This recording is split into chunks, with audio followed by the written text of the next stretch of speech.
السلام علیکم ورحمۃ اللہ وبرکاتہ۔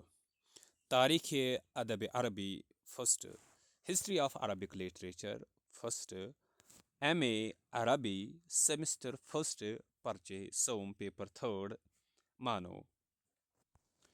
اس پیپر میں ہم پڑھیں گے عصر جاہلی، اسی طریقے سے عصر اسلامی، عصر اموی اور عصر عباسی کے بارے میں، یعنی جو عرب ہسٹری عربی ہسٹری جو ہے وہ ہم پڑھیں گے ان مختلف ادوار اور پیریڈز میں۔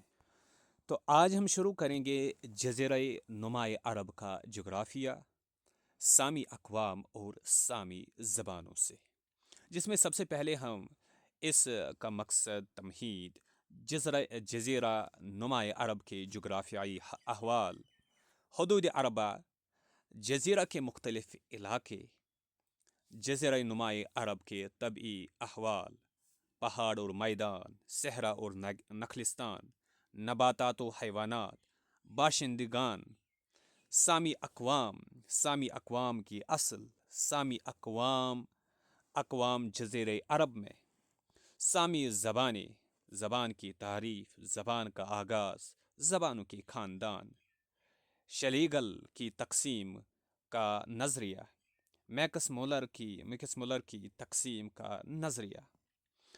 تو یہ چیزیں ہم اس پہلے یونٹ میں پہلے اس چیپٹر میں ہم پڑھیں گے۔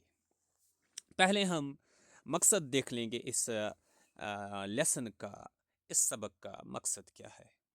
اس سبق کا مقصد ہے کہ جزیرہ نمائے عرب کے جغرافیہ سے واقف ہونا اور یہ جاننا کہ اسلام سے قبل اس کے حدود عربہ کیا تھے، اس وقت اس کے نواح میں آباد ممالک کون کون سے تھے۔ اسی طریقے سے جزیرہ نمائے عرب کے اندر پائے جانے والے اہم مقامات، پہاڑوں، وادیوں، نخلستانوں اور دیگر قابل ذکر مقامات و احوال کے بارے میں ضروری معلومات حاصل کریں گے۔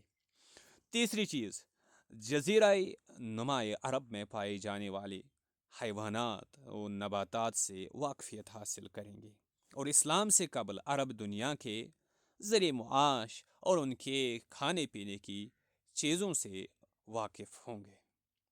اور اسی طریقے سے اس سبق میں ہم طلباء سامی اقوام کی اصل، ان کے مسکن، جزیرہ عرب میں ان کی سکونت اور جزیرہ عرب اور اس کے باہر سامی اقوام کی ہجرت کے بارے میں جانکاری حاصل کریں گی۔ اسی طریقے سے زبان کی تعریف اور زبان کے خاندان سے واقفیت حاصل کریں گے، واقف ہوں گے۔ اسی طریقے سے زبانوں کی گروہ بندی اور گروپز اور اس سلسلے میں مختلف ماہر لسانیات لنگوسٹس جو ہے کہ ان کی آراء اور اوپینین سے واقف ہوں گے۔ اب پہلے ہم تمہید کو دیکھ لیں گے، انٹروڈکشن، پریفیس جسے ہم کہتے ہیں۔ علم جغرافیہ کسی مقام کے حدود کو متعین طور پر بتاتی ہے کہ کوئی بستی، کوئی شہر، کوئی ملک دنیا کی کس خطے علاقے میں واقع ہے، اس کے ارد گرد، دائیں بائیں، آگے پیچھے یا شمال و جنوب میں، مغرب و مشرق میں کون کون سے ممالک، سمندر، دریا اور پہاڑ واقع ہے، جس سے اس علاقے میں آباد لوگوں کے حالات کو سمجھنے میں مدد ملتی ہے کہ وہ گرم علاقہ ہے یا سرد، سرسبز و شاداب علاقہ ہے یا خشک، صحرا ہے یا ریگستان۔ اس سے ان کے کھانے پینے، رہن سہن، عادات و اطوار کو سمجھنے میں بھی مدد ملتی ہے، اور اس سے بڑھ کر یہ کہ ان کی بولی اور زبان کو جاننے، سمجھنے اور اس میں محفوظ انسانی تجربات، علمی ذخائر اور ان کے افکار و نظریات کو جاننے اور ان سے استفادہ کرنے میں سہولت ہوتی ہے۔ اس لیے کسی بھی ملک یا علاقے کے جغرافیہ اور جغرافیائی حالات کو جاننا انتہائی ضروری ہے۔ اس کے بغیر ہم وہاں کے رہنے والے باشندوں کی نہ تو زبان سمجھ سکتے ہیں اور نہ ہی ان کے احوال و قوائف سے صحیح طور سے واقف ہو سکتے ہیں، بلکہ اس بات کا قوی امکان ہے کہ ہم ان کو سمجھنے میں غلطی کر بیٹھے۔ جزیرہ نمائے عرب میں آباد اقوام کا تعلق سامی نسل سے مانا جاتا ہے، اس لیے یہ جاننا ناگزیر ہو جاتا ہے کہ سامی اقوام کا اطلاق کن قوموں پر ہوتا ہے۔ جزیرہ نمائے عرب میں آباد سامی اقوام کا اصل وطن یہی جزیرہ تھا یا پھر کسی اور جگہ سے ہجرت کر کے یہاں آباد ہوئے، اور پھر سرزمین عرب سے باہر کب کب ہجرت کی۔ وہ کون سی زبانیں بولتے تھے؟ سامی زبانوں میں کون کون سی زبانیں آتی ہے؟ زبان کی تعریف کیا ہے؟ اور ماہرین لسانیات نے مختلف زبانوں کے خاندان اور ان کی گروہ بندی کیسے کی ہے؟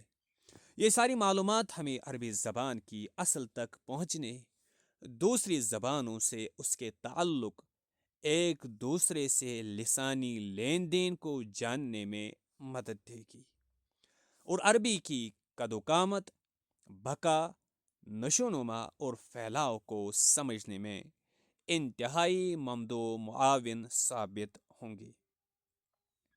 آنے والے صفحات میں جزیرہ نمائے عرب کے جغرافیہ، وہاں کے طبعی حالات، سامی اقوام اور سامی زبانوں سے بحث کی جائے گی۔ اب سب سے پہلے ہم دیکھ لیں گے جزیرہ نمائے عرب کے جغرافیائی احوال، جس میں حدود عربہ کو جان لیں گے۔ جزیرہ نمائے عرب دنیا کے نقشے پر ایک ایسے مقام پر واقع ہے جہاں ایشیا اور افریقہ کی سرحدیں ملتی ہے، اور یورپ خشکی اور تری دونوں راستوں سے قریب ہے۔ عرب کو جزیرہ نما اس لیے کہتے ہیں کہ اس کے 3 طرف سے پانی اور ایک طرف خشکی ہے۔ مغرب یعنی ویسٹ میں بحیر کلزم ریڈ سی اور بحیر روم میڈیٹرینین سی ہے، اور مشرق میں بحر ہند انڈین اوشن، خلیج فارس پرشین گلف، اور بحر عمان۔ جنوب میں بحر ہند انڈین اوشن، شمال کی حدود بہت مختلف ہے۔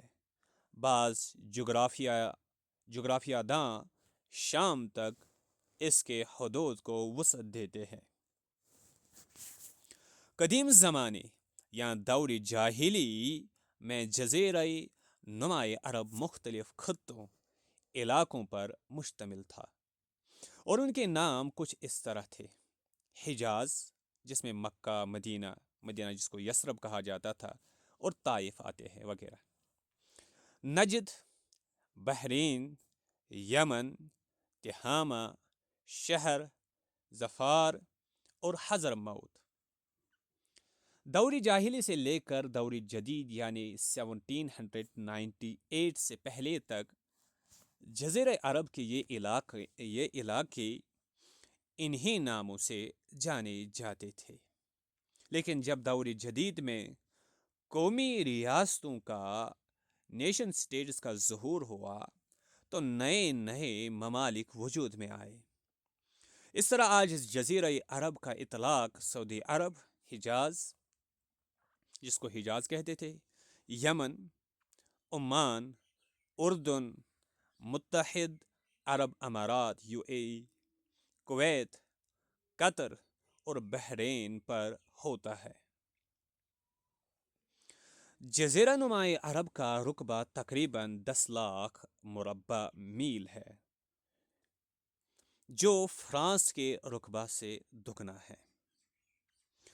اس کی سب سے بڑی، سب سے طویل سرحد وہ ہے جو بحر احمر ریڈ سی کے ساحل کے ساتھ ساتھ چلی گئی ہے۔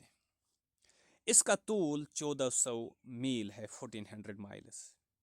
اس کا سب سے زیادہ عریض وائڈ وہ علاقہ ہے جو یمن سے عمان تک چلا گیا ہے، جس کی چوڑائی 1250 میل ہے، 1250 مائلز۔ اب لفظ عرب، عرب کا لفظ عروبتاً عرب یا عرب عروباً سے مشتق ہے۔ اس کے معنی فصیح لسان ہونا، زبان دان ہونا۔ عرب چونکہ اپنے آپ کو اور قوموں کے بالمقابل فصیح اللسان سمجھتے تھے، اس لیے غیر عربوں کے لیے عجم کا لفظ استعمال کرتے تھے، جس کے معنی کلام میں غیر واضح ہونا، گونگا ہونا۔ کچھ لوگوں نے اس کے معنی دشت و صحرا کے بتائے ہیں۔ شاید اس کی وجہ یہ ہے کہ عرب دنیا کا بہت بڑا حصہ ریگستان پر مشتمل ہے۔ اب اس کے بعد جزیرہ نمائے عرب کے مختلف علاقے۔ علماء جغرافیہ نے جزیرہ نمائے عرب کو 5 حصوں میں تقسیم کیا ہے۔ نمبر 1 تہامہ، نمبر 2 حجاز، نمبر 3 نجد، نمبر 4 عروض اور نمبر 5 یمن۔ ڈاکٹر حسن ابراہیم حسن اپنی کتاب تاریخ الاسلام کی جلد اول میں اس تقسیم کی تفصیل کچھ یوں بیان کرتے ہیں۔ تہامہ یہ وہ نشیبی علاقہ ہے جو بحر احمر کے ساحل کے ساتھ ساتھ ینبوع سے نجران تک چلا گیا ہے۔ تہامہ وہ نشیبی علاقہ ہے جو بحر احمر کے ساحل کے ساتھ ساتھ ینبوع سے نجران تک۔ اس کی وجہ تسمیہ یہ ہے کہ التحم یلتحم، جو اس کا مادہ اشتقاق ہے، اس کے معنی ہے گرمی کی انتہائی شدت اور ہوا کا رک جانا۔ چونکہ اس علاقے میں گرمی کی شدت ناقابل برداشت حد تک ہوتی ہے اور ہوا رکی رہتی ہے، جس سے اس کی شدت میں کئی گنا اضافہ ہو جاتا ہے، اس لیے اس کو تہامہ کہا جاتا ہے۔ اس علاقے کا دوسرا نام الغور بھی ہے، چونکہ نجد کے مقابلے میں یہ علاقہ نشیب میں واقع ہے، اترائی میں واقع ہے، اس لیے اسے اس نام سے بھی موسوم کیا جاتا ہے، الغور۔ دوسرا حصہ حجاز، یہ علاقہ یمن کے شمال اور تہامہ کے مشرق میں واقع ہے۔ یہ متعدد وادیوں کا مجموعہ ہے جن کے درمیان جبالۃ الصراط گزرتا ہے۔ یہ سلسلہ کوہ شام سے شروع ہوتا ہے اور یمن میں نجران تک جاتا ہے۔ اسی میں اسلام کے 2 مقدس شہر آباد ہے، مکہ مکرمہ اور مدینہ منورہ۔ حجاز کو حجاز اس لیے کہتے ہیں کہ یہ تہامہ اور نجد کے درمیان حد فاصل ہے۔ چوتھا اور تیسرا حصہ نجد، یمن کے جنوب اور صحرا سماوا کے شمال میں پھیلا ہوا علاقہ ہے۔ عروض اور عراق اس کے ایک جانب واقع ہے۔ اس کو نجد اس لیے کہتے ہیں کہ اس کی سطح اونچی ہے۔ چوتھا یمن، یہ نجد کے علاقے سے بحر ہند کے جنوب، یمن نجد کے علاقے سے بحر ہند کے جنوب اور بحر احمر کے غرب سے گزرتا ہے، اور مشرقی سمت سے یہ حضرموت اور الشہر اور عمان سے ملا ہوا ہے۔ یمن اور حضرموت کے میدانوں میں کئی داخلی لڑائیاں بھی لڑی گئی اور بیرونی حملہ آوروں سے بھی معرکہ آرائی ہوئی۔ انہی جنگوں اور فتنہ فساد کی وجہ سے خاندان تباہ